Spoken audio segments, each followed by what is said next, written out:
अस्सलाम वालेकुम नाजरीन, आप सबका खैर मकदम है 10 न्यूज 247 पर। आइए डालते हैं आज की अहम खबर पर एक नजर। एवी रंगनाथ हाइड्रा कमिश्नर ने मंगल को यकीन दिलाया कि अलवाल मंडल में वाक़े मचा बोलाराम में कचरा फेंकने से मुतालिक अवामी शिकायत को संजीदगी से लिया जाएगा और इनका फौरी अजाला किया जाएगा। ये यकीन दहानी उस वक्त हुई जब रंगनाथ ने मुकामी बाशिंदों की शिकायत के जवाब में फील्ड का मुआयना किया। इन्होंने इल्ज़ाम लगाया कि राम की कंपनी कब्रिस्तान में गैर कानूनी तौर पर फजला डाल रही है, जिससे आसपास के इलाके में नाकाबिले बर्दाश्त बदबू फैल रही है। आइए नाज़रीन देखें यह रिपोर्ट। 10 न्यूज़ 247 को लाइक करें, शेयर करें और सब्सक्राइब करना ना भूलें। అల్వాల్ లిమిట్స్ లో ఉన్నటువంటి మచ్చబోలారం ఈ శ్మశాన వాటిక అంటే ఈ గ్రేవ్ యార్డ్ దగ్గరికి రావడం జరిగింది. ఇక్కడ గత కొన్ని రోజులుగా ఇక్కడ స్థానికులు ఇక్కడ చెత్తని డంప్ చేస్తారు. అంటే ఇది ఒక కలెక్షన్ యార్డ్ గా వాడుతూ ఇక్కడ సార్టింగ్ స్టేషన్ కూడా పెట్టి ఇక్కడ జరుగుతున్న దీన్ని వీళ్ళకి యాక్చువల్ గా అలాట్ చేసింది. అంటే ఇక్కడ చేస్తున్నటువంటి సంస్థ ఏదైతే ఉందో రామ్కి అనే వారు వాళ్ళకి ఇది కాంట్రాక్ట్ ఇవ్వడం, వాళ్ళు 2 ఎకరాలకి అలాట్ చేస్తే వాళ్ళు ఇంకొంచెం ఎక్స్ట్రాగా ఇంకొక 3-4 ఎకరాలు ఆక్రమించి చేశారనేది ఇక్కడ స్థానికంగా కంప్లైంట్. అంటే వాళ్ళకి ఇచ్చిన దానికన్నా ఎక్కువగా ఉన్న ఏరియాలో తీసుకున్నారు.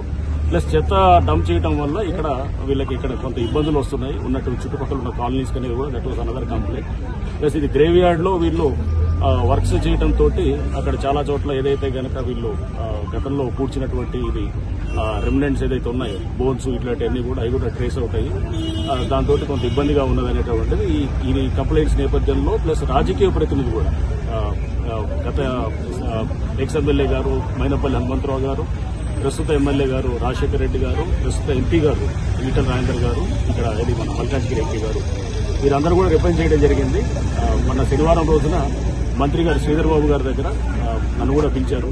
ఈటల రాజేందర్ గారు ఎంపీ గారు వచ్చినప్పుడు కూడా పిలిచినప్పుడు అక్కడ కూడా మీటింగ్ అయింది. సో పబ్లిక్ ఏదైతే ఈ ప్రాబ్లమ్ ఎక్స్ప్రెస్ చేశారో ఈ ప్రాబ్లమ్ కి ఒక సొల్యూషన్ తీసుకురావాలనేది మంత్రి గారు మాకు ఆదేశించారు. అట్లనే జీహెచ్ఎంసీ కమిషనర్ ఇలంబర్తి గారికి కూడా ఆదేశించారు. సో ఈ నేపథ్యంలో ఇక్కడికి రావడం జరిగింది. సో దీన్ని తప్పకుండా రిజాల్వ్ చేస్తాము. రిజాల్వ్ చేసి దీనికి అంత డిస్కషన్ మీద రిజాల్వ్ చేసి పబ్లిక్ ఏదైతే వాళ్ళ కన్సర్న్స్ ఉన్నాయో అన్నింటినీ కూడా తప్పకుండా అడ్రస్ చేసేదానికి చేస్తాము. సో అప్పటిదాకా ఇక్కడ ఏదైతే కన్స్ట్రక్షన్ యాక్టివిటీ జరుగుతుందో ఆ కన్స్ట్రక్షన్ యాక్టివిటీ కూడా జరగకుండా ఆపాలని చెప్పి కూడా మేము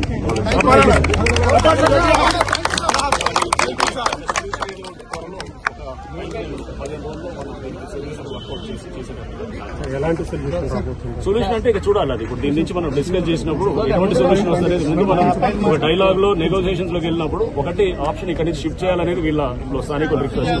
లేదా ఇక్కడ పెడితే కనుక వాళ్ళకి ఇంకా ఏమన్నా వేరే ఇక్కడ ఇతర గవర్నమెంట్ ల్యాండ్స్ ఉన్నాయా లేదా ఇంకెక్కడైనా ఉన్నాయా అనేది, అంటే జనవాసాల మధ్యలో ఉండకూడదు అనేది ఇస్ అనదర్ ఇంపార్టెంట్.